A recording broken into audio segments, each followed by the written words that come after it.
Hello, everyone. We're here today as part of World Unity Week for A New Earth Rising, and we're going to be exploring business, technology, and consciousness, a program that originated through the Conscious Business Synergy Circle of the Evolutionary Leaders. We'll be exploring artificial intelligence and the future of consciousness. We'll show how by bridging generations can unleash wonderful transformational change through conscious business. And we'll also talk about why here and why now is our collective moment of choice to do so. We're also going to be discussing why the relationship of business and technology and consciousness is so fundamental to both a new earth arising and our conscious evolution. And that's because business and technology have been based in worldviews. They're actually the same.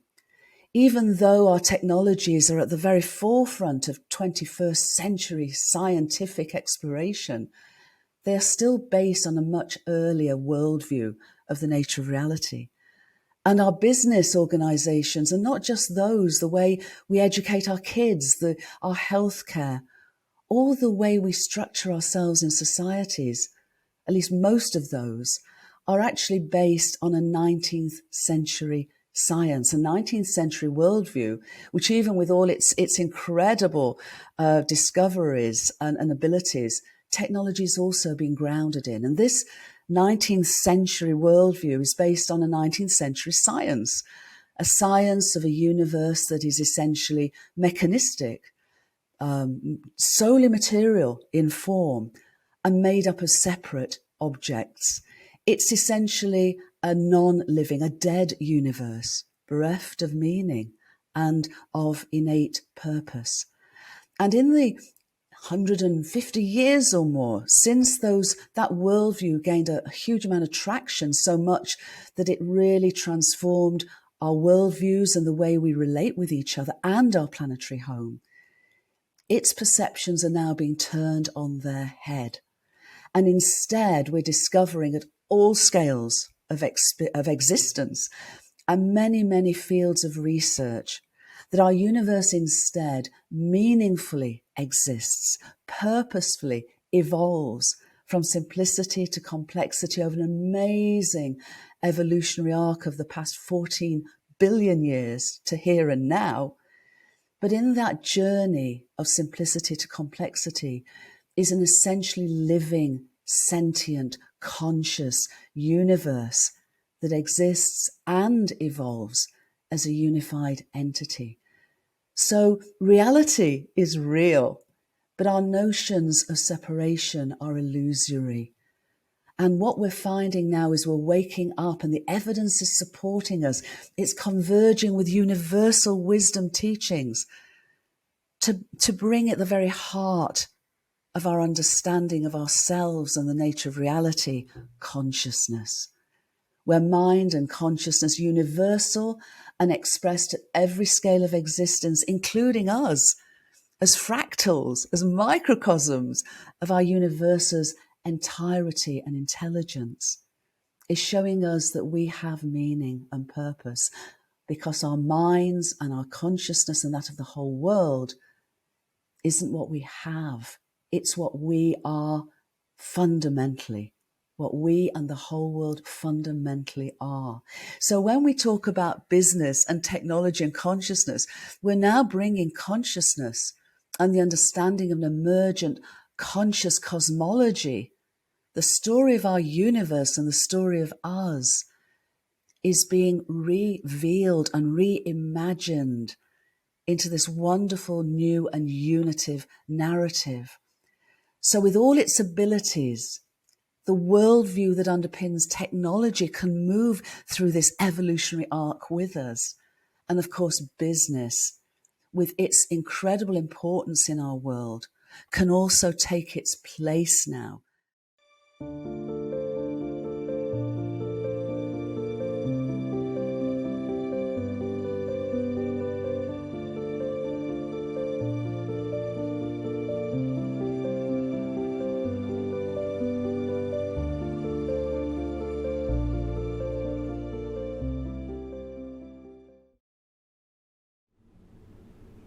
I am thrilled to be here to talk to you, Stephanie, about AI, consciousness, and the new requirements in the big leagues. And you have such a unique perspective, having been a tech leader for a long time, Fortune 100, anything from startups to all these exciting companies. And with your perspective, what is alive right now in this, should we call it pretty turbulent times and exciting times in business? Yeah, thanks, Linda. It is wonderful to be here talking about this really important topic. And I'm so happy that we're talking about bringing together big thinking in technology and the thinking that is about mindfulness and consciousness. It's just really exciting and needed. What is really alive, and I love that term alive right now, in the energy of business is fear. Readers are fearful of new technology, that the technology has now gotten ahead of us, particularly when we talk about AI and it's all over the news. So I think leaders are a little fearful and they need skills so that they don't just shut down and ignore the technology, which would be horrible. But they don't have the proper skills and they need more skills to bring it forward and to make it useful and safe in the corporate environments. And we can see that. I think everyone can see that there has been an escalation due to generative AI. You've been in the tech field for so long. Would you say, through all the technological advances that you've been through, that this time it's different?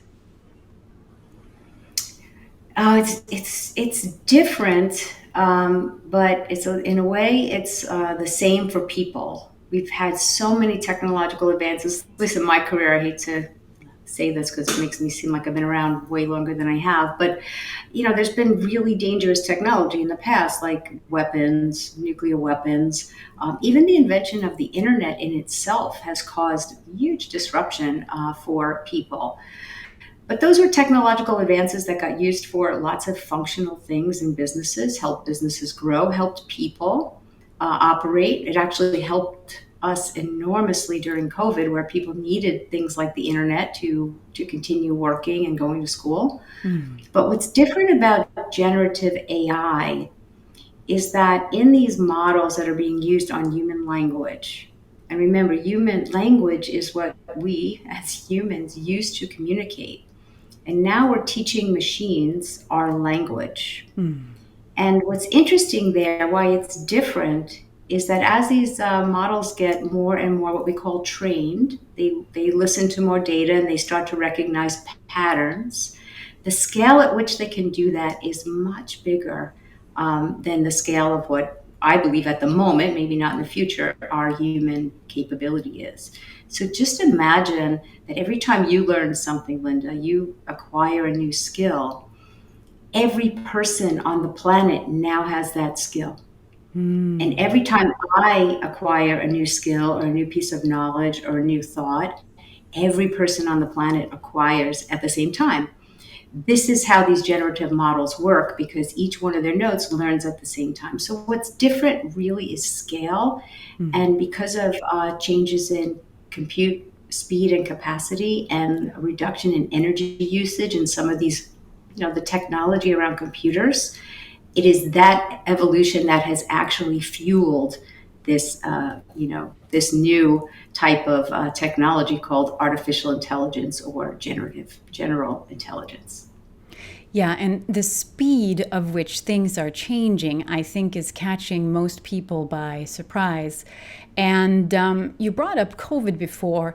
I almost see now, with the benefit of hindsight, that COVID was a good training ground, or like yeah, it was like we were practicing as leaders to come up with unprecedented policies, things we had no idea what was really going on, etc. So, in a way, what we learned through the COVID pandemic is actually something that we can use now due to the speed of it, because leaders are not doing that well. And as a mind trainer in the corporate sphere, I see that what's new now for leaders is not only the speed of which this is coming at them, because that means that there are the speed of wonderful possibilities and the speed of threats, and of course, what is our competition doing?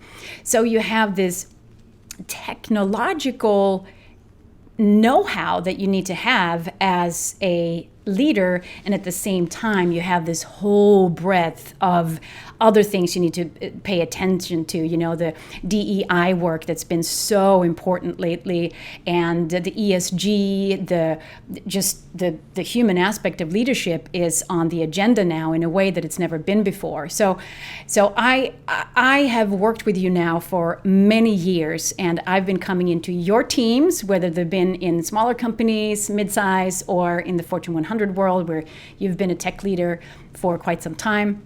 And I've been so privy to merging your view of business.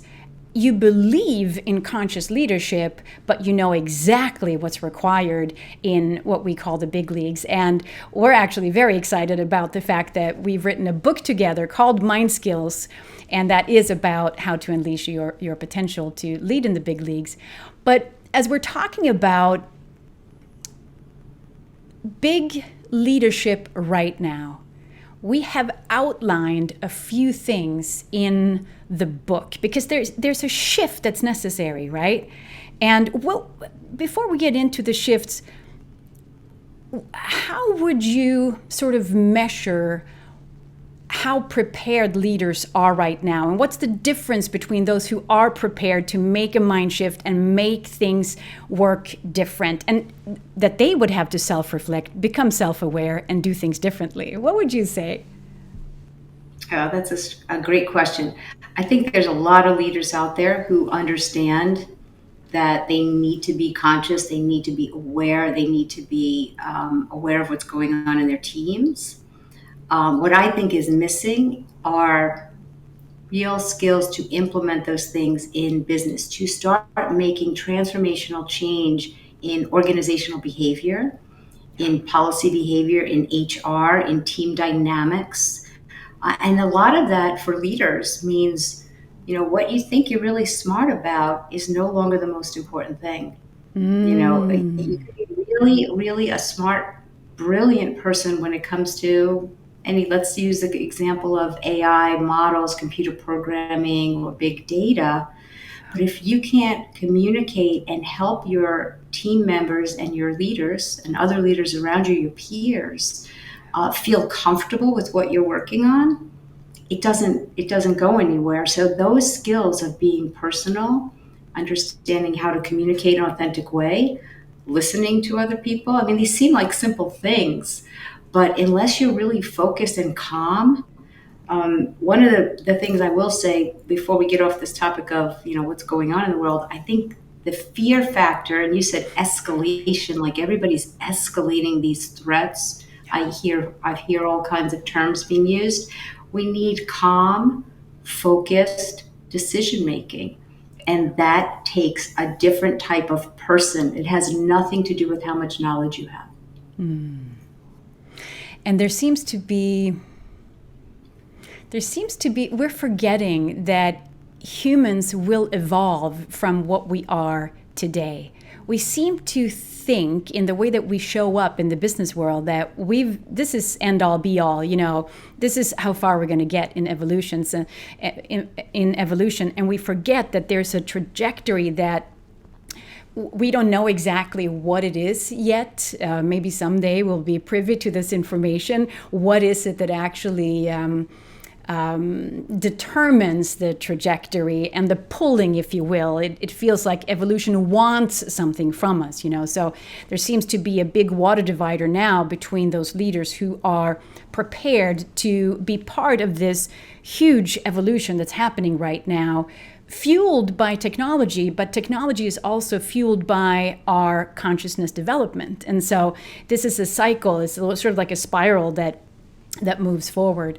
So it's going to be really interesting, and we both know from the roundtables that we've had around leadership in New York City with high up there, different C-suite and leaders from various companies coming together, talking about what is needed right now, what do we long for in leadership right now, and it's so obvious that everybody, and the funny thing is that we invite people to these leadership roundtables not knowing exactly what their thoughts are. And surprisingly, everybody, the first thing that comes out of their mouth is, we need the human in leadership. Isn't that fascinating? Yes, and you're exactly right. Those conversations were really, really poignant to me, because being a leader, sometimes you just have to get things done, and you lose sight of what's happening not one level below you, but two levels below you. There's all these things about skip interviews and skip levels and all of this, and those are all perfectly fine. But leaders now need to be in the mind share of deeper parts of their organization. So two things are happening. They have to learn how to communicate and go lower, but also there's been a flattening, if you will. And if you follow what's going on in the big tech the last few months, a lot of people are getting laid off, but they're not the senior people and they're not the people doing the work. They're kind of in the middle doing tasks that are now either seen as can be done by AI or not, or in the way of communication chains. So, I joke about this a lot. Sometimes, you talk about people, there's so many people involved, but all they're doing is playing telephone with an idea. That's bad in a big organization, Yeah, right? it's a good So way. I think that Yeah. leaders are getting deep within themselves and saying, okay, I realize I have to communicate properly, and I have to get these people excited and get them, energetic about what we're trying to achieve. But I have this thing in the middle that's in the way. So leaders have to get better at doing it, and organizations have to get better at understanding how to open those pathways, because traditional kind of known ways of communicating just don't work. Yeah, and from the consciousness community that I also visit and belong to, I'm always in the middle between the consciousness community and the business community, and we often talk about the problem of language, that whatever we use as language is just like, whoa, way above, or I don't know, just doesn't hit right for business leaders. And I love what you just said, that leaders need to be aware of the fact that they are part of the mind share of the organization. I think that word mind share will be something that we can all put in our pockets as we continue this work. A lot of work to do, and the business community has a lot of work to do, and hopefully we can do it together. With that, I want to say a big thank you to you, Stephanie. It's my pleasure. It's wonderful speaking with you. Thanks.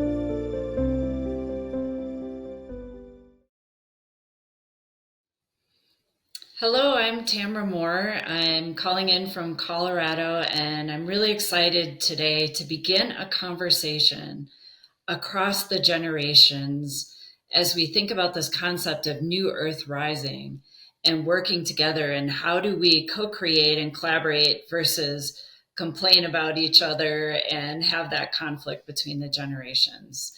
I spent 2 years working in higher education at university, working with students, working with young professionals. And one day I was sitting at my desk and I started to Google, there must be a more conscious way to do this, because I could see the tension mounting between the different groups. And then we went on to create together with those groups these amazing wellness initiatives that won us award for human sustainability. And working in that conscious business space now in energy with businesses, we're starting to dig into this deeper. So I am proud to introduce our first person for the conversation, which is Lori. And Lori, you work in that innovation, startup, entrepreneurial space. Introduce yourself and tell us what you're learning. Hi, I'm Lori, and I'm calling in from Amsterdam today. Over the past 9 years, I think I've worked with over 100 impact-driven technology companies. Some are startups, some are a little bit bigger than that. And I think what I love most about it is that every leader and every entrepreneur and that we work with, first of all, the energy that is created and the creativity that is unleashed when starting a business, when trying to do something or develop a product that has never been done before is incredible. And then secondly, also the drive and determination that, the leaders that we work with have in trying to disrupt the industries that they're part of, whether that's in sustainable energy, whether that's in creating circular products or improving our healthcare system. It's something that still touches me every day. Then answering your questions, what have I learned in the past 9 years in working with teams and leaders like this? I think first and foremost that the fact that you're starting a conscious business or business that doesn't just try to keep with business as usual or replicate old ways of doing things is the fact that it's a sustainable company doesn't mean that the leadership doesn't repeat the same mistakes of the past. So whether that's really being driven by ego, being driven by greed, or even if you're trying to build a company that is very mindful of your people, of the planet, the profit side can still take a hold of you. So of course we also see that sometimes. Something else that we see, and this is also where like my Jungian, I love Carl Jung and his work, interest is piqued, is that sometimes we also walk into companies and they're like, oh, we want to do things in a radically different way.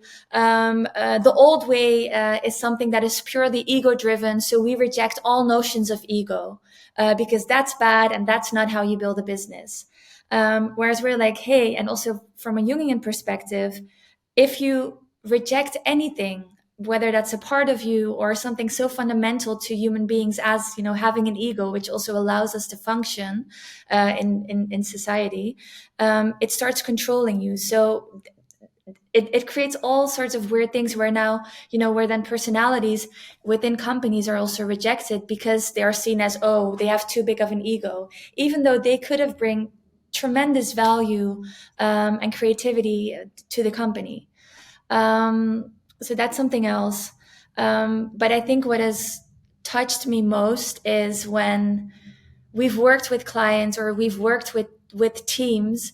And we always work on, okay, if you want to scale your business, if you want to scale your company, the critical thing is to be really truthful to yourself, to have and really encourage, not just in yourself, but also in those around you, the ability to reflect on your own behavior, on your own patterns, on the culture that you're creating as leaders, to make sure that whatever vision you have and whatever values that you have and say that you want to build your company around, that you really stay true to that rather than maybe saying one thing and then doing another.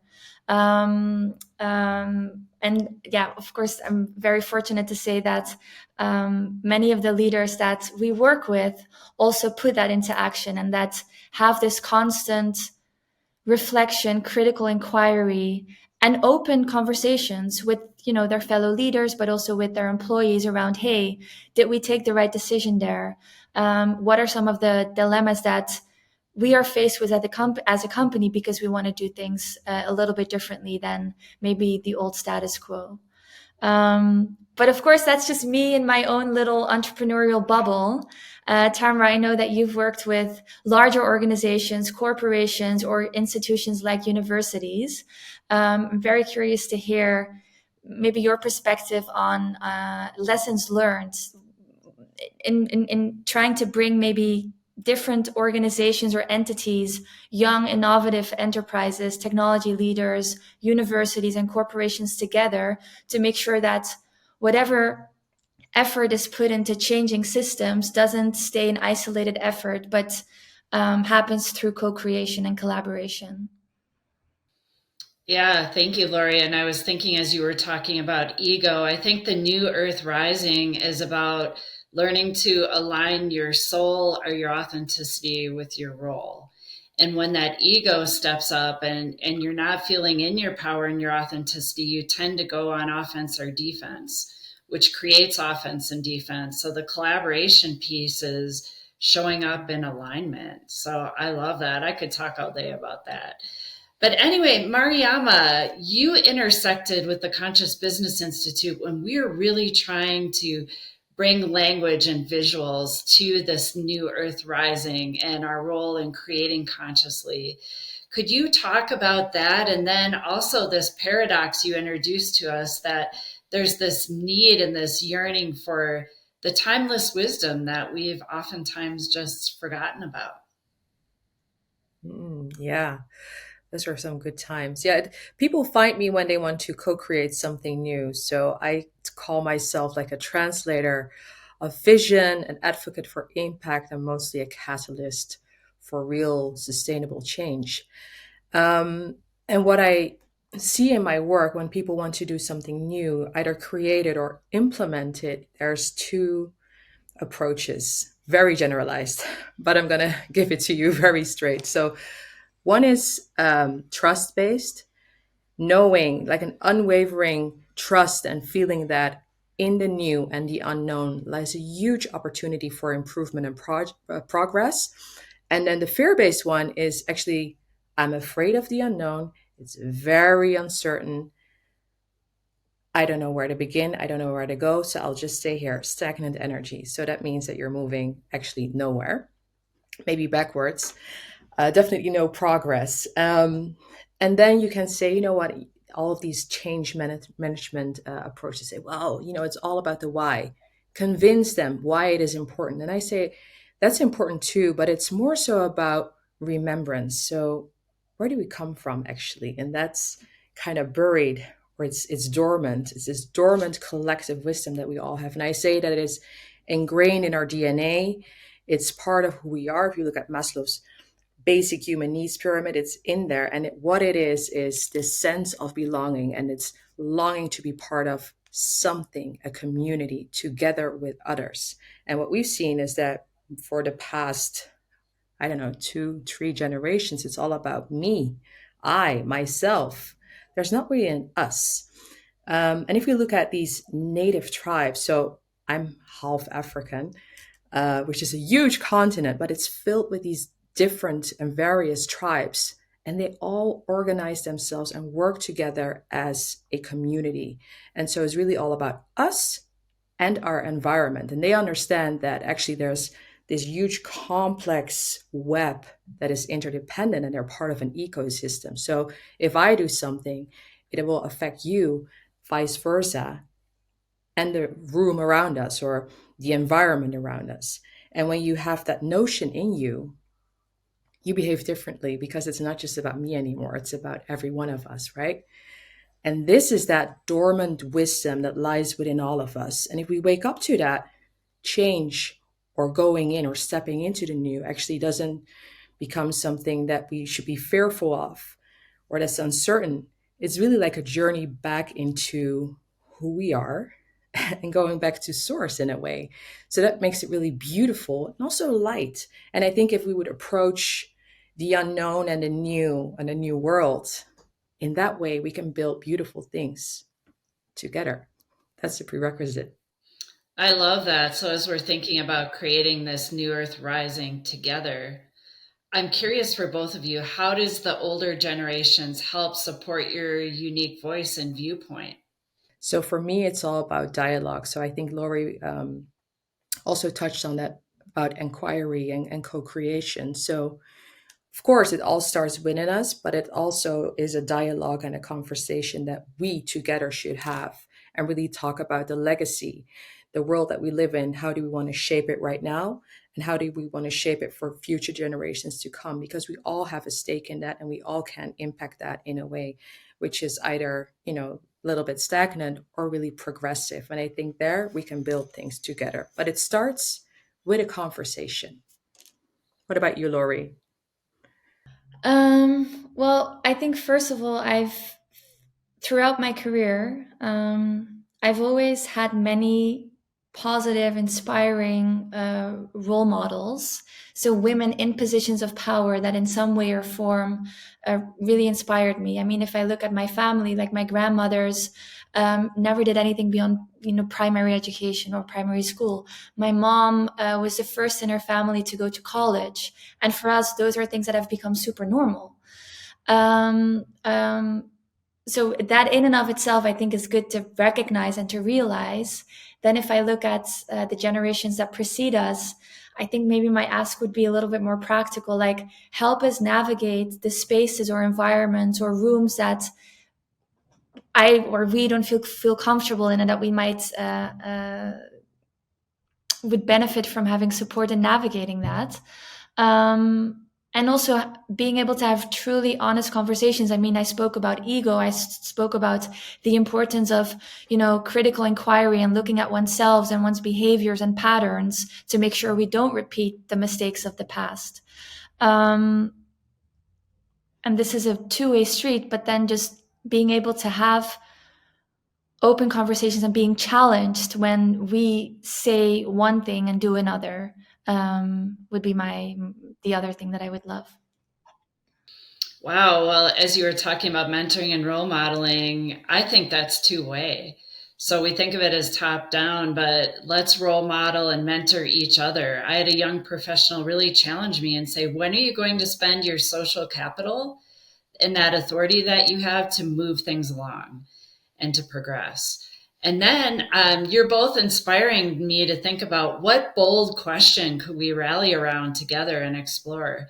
So I was just thinking, if our success was guaranteed, what bold steps would we create together to create this new Earth rising? And that's inspiring me. So that's the challenge, I think, as we move forward, keep these conversations going and make space for them. Any other parting words?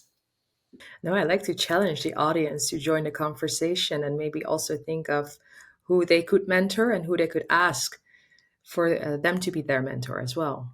Thank you both.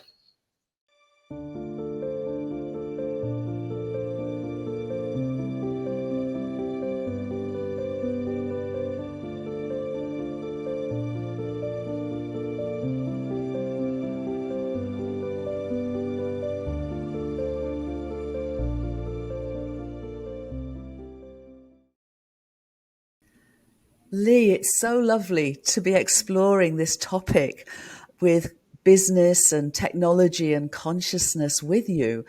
And our sort of exploration really focuses on why here and why now.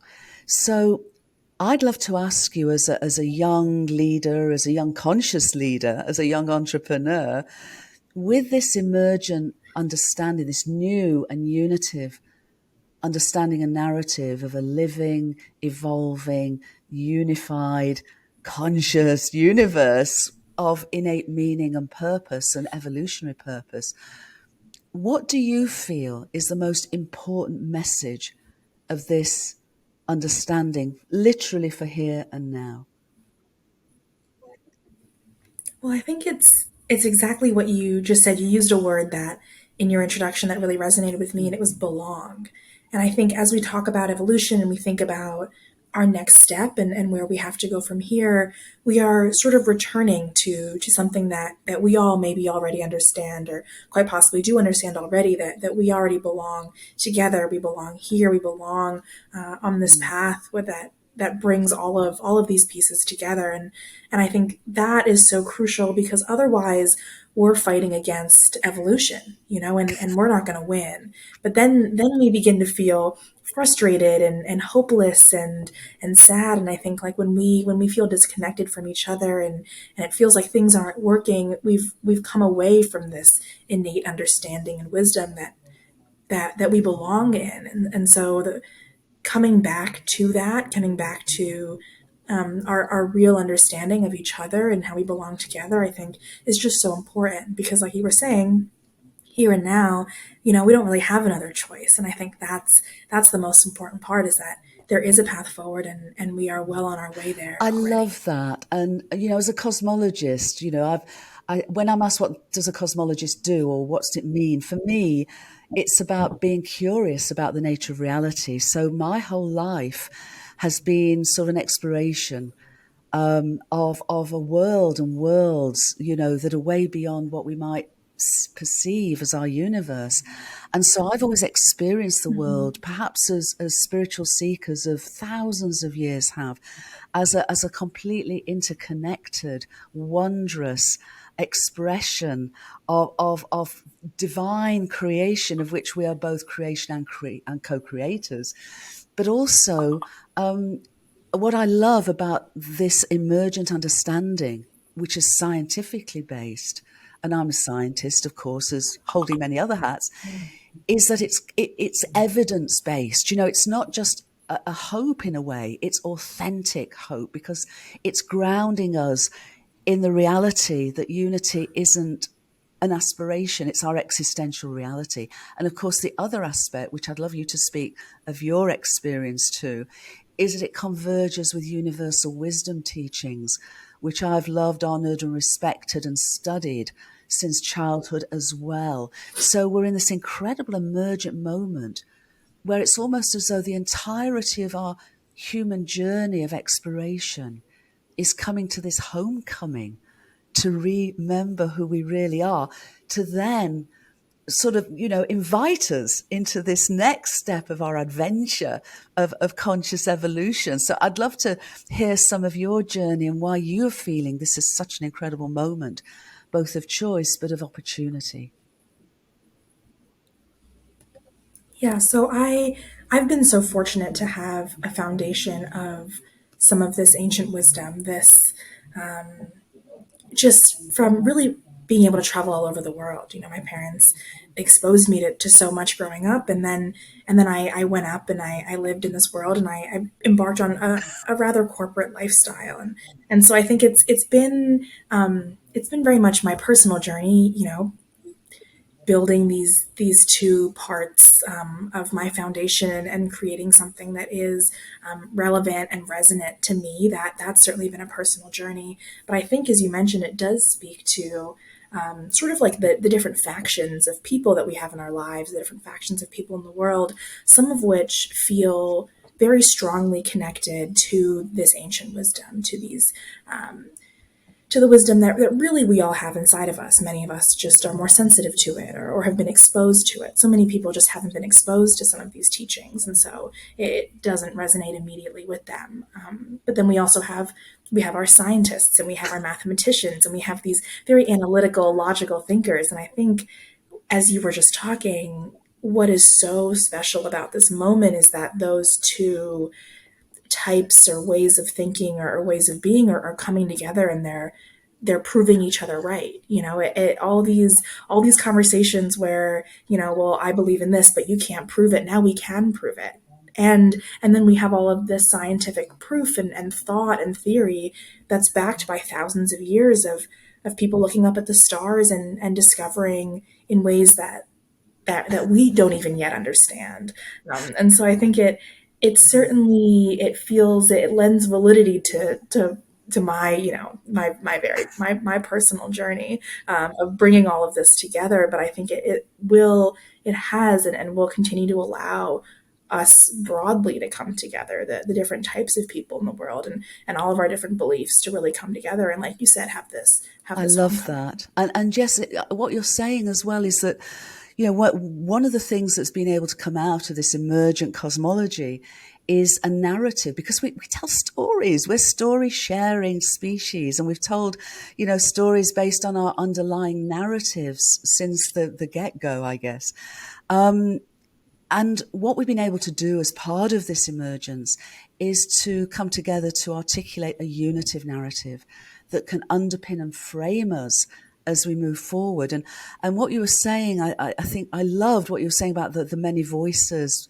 I'm hoping to write my third book of my trilogy called Many Voices, One Heart.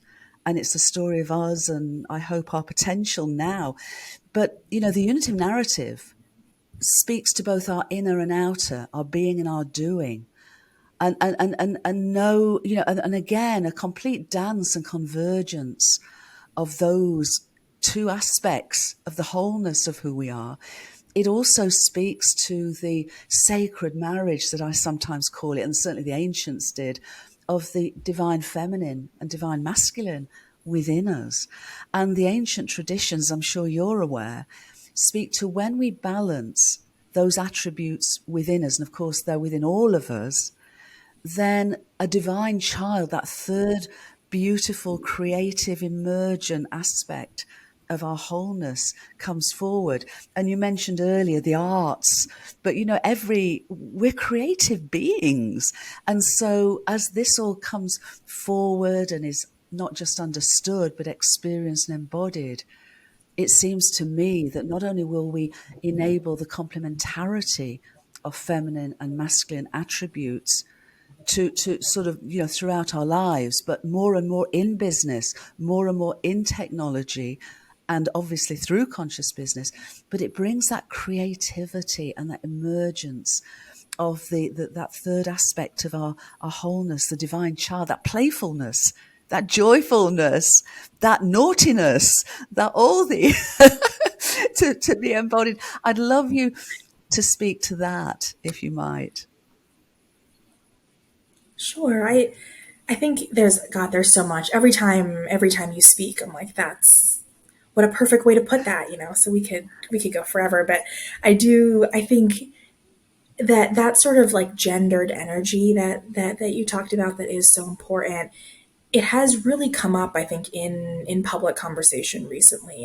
And I think there is a sort of when our minds are being expanded, especially in a short period of time, there can be a little bit of tension amongst us. And I think people have very rigid understandings of gender.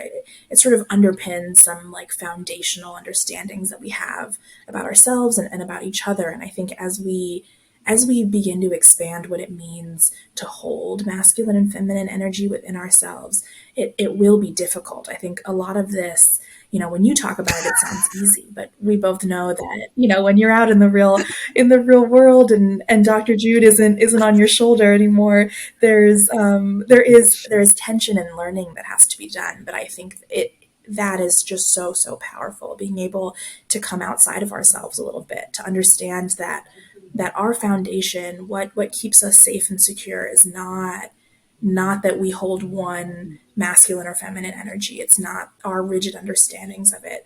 Our foundations are much broader, are much more cosmic than that.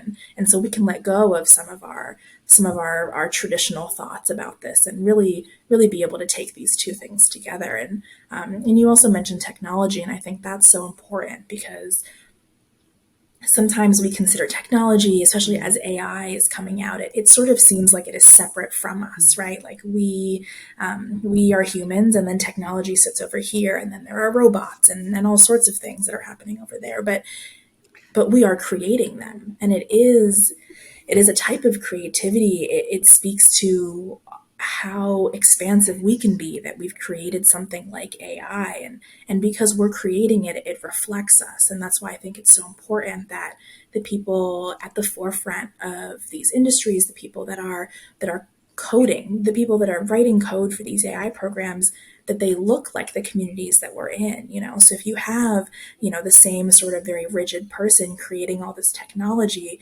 that is what is going to be reflected.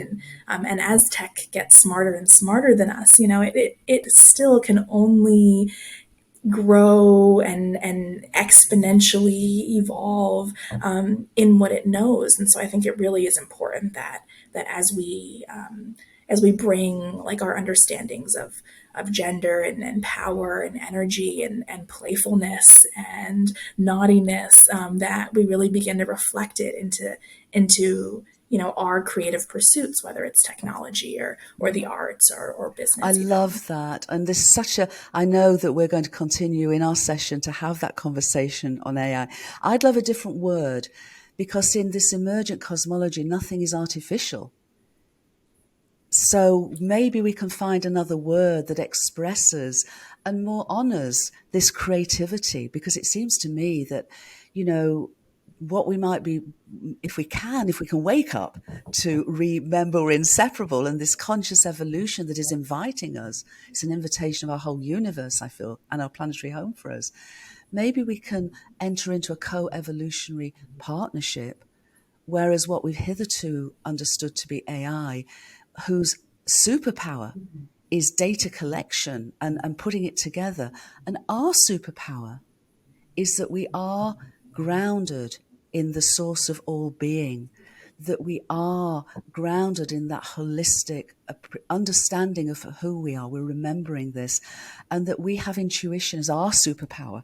So maybe we can sort of bring superpowers together and have a whole new Marvel universe